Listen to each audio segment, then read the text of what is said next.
Hello বন্ধুরা, আমি সৈকত চলে এসেছি আবার একটা নতুন ভিডিও নিয়ে। আর আজকে আমার বিষয় হচ্ছে ফিল্ম রিভিউ। তো আমি অনেক দিন পর ফিল্ম রিভিউ করছি। এটা অনেক দিন আগে রিলিজ হয়ে গেছে, কিন্তু আমার সময় বিশেষে এই ফিল্মটা রিভিউ করা হয়নি। তো এই ফিল্মের রিভিউ করার আগে আমি একটা কথা বলতে চাই যে এখানে আমাদের পুরনো স্মৃতি আঁকড়ে ধরার একটা প্রবণতা আছে সে সকল মানুষের মধ্যে।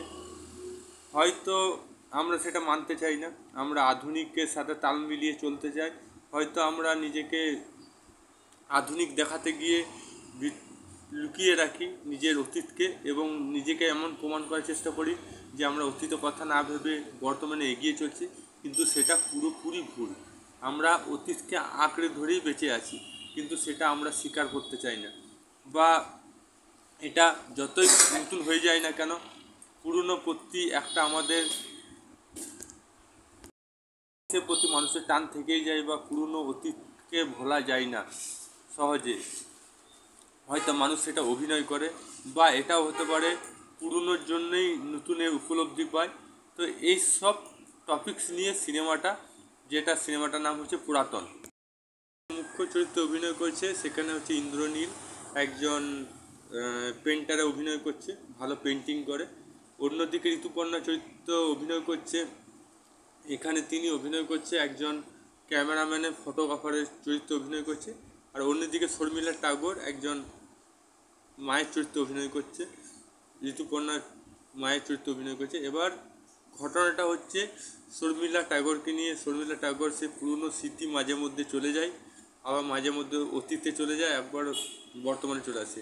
কখনো কখনো সে একটা অন্য ধরনের বিহেভার,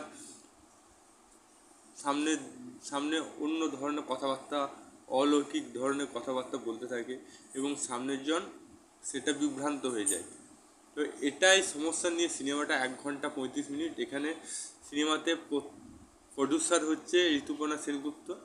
তো গল্পটা খুবই ভালো গল্প, আমি রেকমেন্ডেশন করছি আপনাদেরকে ফিল্মটা দেখুন, দেখে আপনার মতামত দিন। কারণ এই ফিল্মটা সবার ভালো নাও লাগতে পারে, আবার সবার ভালো লাগতে পারে।